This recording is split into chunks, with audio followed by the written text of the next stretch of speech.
Welcome to my show मोवरी गुरु। दोस्तों, आप में से बहुत सारे कैंडिडेट्स मुझसे कुछ क्वेश्चंस लगातार पूछ रहे हैं एमसीसी काउंसलिंग से रिलेटेड। तो बेसिकली कुछ क्वेश्चंस मैं लूँगा, उसके आंसर दूंगा जो कॉमन क्वेश्चंस हैं। बहुत सारे कैंडिडेट्स मुझसे पूछ रहे हैं, तो उसी के बारे में वीडियो है। वीडियो देखने से पहले फर्स्ट टाइम मेरे चैनल पर आए तो सब्सक्राइब जरूर कर लीजिए, वीडियो को लाइक कीजिए और शेयर कीजिए, जिससे मैक्सिमम कैंडिडेट्स को बेनिफिट मिल सके। सबसे पहला क्वेश्चन ये है कि क्या कोई डॉक्यूमेंट रिक्वायर्ड है ऑनलाइन काउंसलिंग के लिए, एमसीसी काउंसलिंग के लिए? तो कोई भी डॉक्यूमेंट आपको इन फिजिकल डॉक्यूमेंट रिक्वायर्ड नहीं है।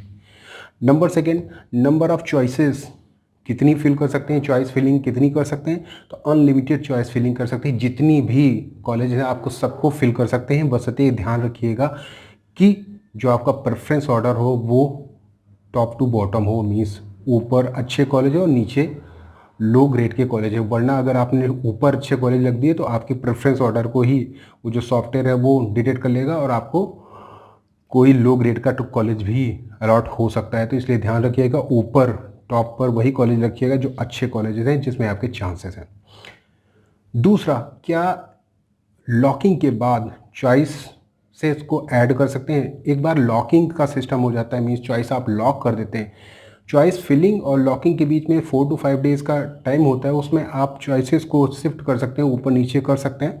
लेकिन एक बार लॉकिंग का सिस्टम हो गया तो फिर आप चॉइसेस को एडिट नहीं कर सकते हैं। इसलिए कोशिश ये करिएगा 2-3 दिन का जो टाइम मिलेगा चॉइस फिलिंग का, उसमें ध्यान से चॉइसेस फिल करिएगा, जिससे आपको प्रॉब्लम ना हो बाद में।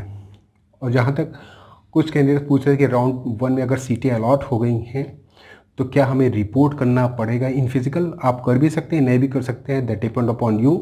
ऐसा रिक्वायर्ड नहीं है कि आपको राउंड 1 के अलॉटेड कॉलेज में रिपोर्ट ही करना है।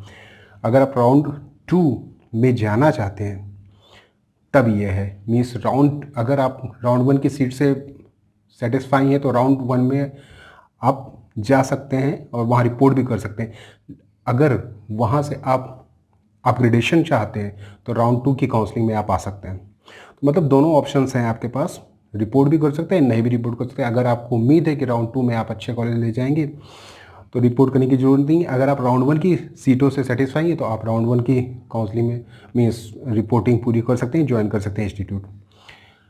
दूसरा जो इम्पोर्टेंट है वो स्टे वैकेंसी राउंड को लेकर है। स्टे वैकेंसी राउंड में बेसिकली वही कैंडिडेट्स एलिजिबल होंगे जो ऑलरेडी राउंड 1, राउंड 2 या फिर मॉपअप में कहीं ना कहीं मीन्स रजिस्टर्ड हैं। कुछ कैंडिडेट्स कहते हैं डायरेक्ट मॉप में भी रजिस्टर कर सकते हैं।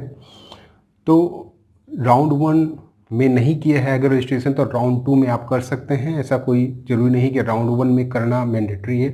अगर आपको लगता है कि राउंड 1 में आपके चांसेस नहीं है, आप छोड़ सकते हैं, राउंड 2 में सीधे रजिस्ट्रेशन भी कर सकते हैं। ऐसा कोई मैंडेटरी नहीं है कि आपको राउंड 1 में ही करना है। तो इस तरह से बहुत सारे क्वेश्चंस थे। एलिजिबिलिटी का क्राइटेरिया मैंने ऑलरेडी बता दिया, मॉपअप में कौन एलिजिबल होगा, स्टे वैकेंसी राउंड में कौन एलिजिबल होगा। जिनको कहीं भी सीटें नहीं मिलेंगी वो स्टे वैकेंसी राउंड में एलिजिबल होंगे। कोई fresh registration stay vacancy round का नहीं होगा, मॉपअप का फ्रेश रजिस्ट्रेशन होगा उन कैंडिडेट्स के लिए जो पार्टिसिपेट करना चाहते हैं एम्स, डीम्ड यूनिवर्सिटी या सेंट्रल यूनिवर्सिटीज़ में। तो बेसिकली ये इस तरह का कुछ हो सकता है।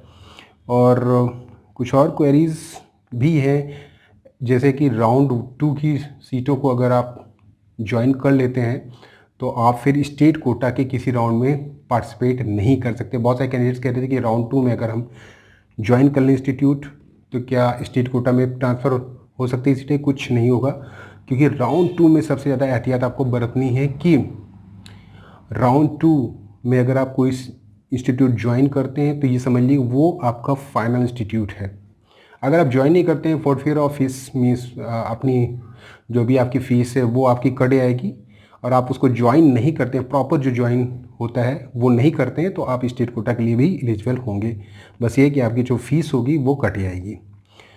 तो इस तरह का पूरा है, क्योंकि राउंड 2 में, इसलिए मैं बार बार कह रहा हूँ कि राउंड 2 मॉपअप या स्टे वैकेंसी राउंड में अगर आप सीटें अलॉट हो जाती हैं तो आप उसको छोड़ नहीं सकते हैं, क्योंकि as per supreme court order ये है कि राउंड 2 में जो भी सीटें होती हैं वो फिक्स हो जाती है कैंडिडेट्स अगर उसको प्रॉपर ज्वाइन कर लेता है तो इस तरह से बहुत सारी क्वेरीज़ हैं। और भी कोई क्वेरी तो आप मुझसे पूछ सकते हैं, मैं कोशिश करूँगा कमेंट बॉक्स में कमेंट करने की। That's all, thanks, bye, take care.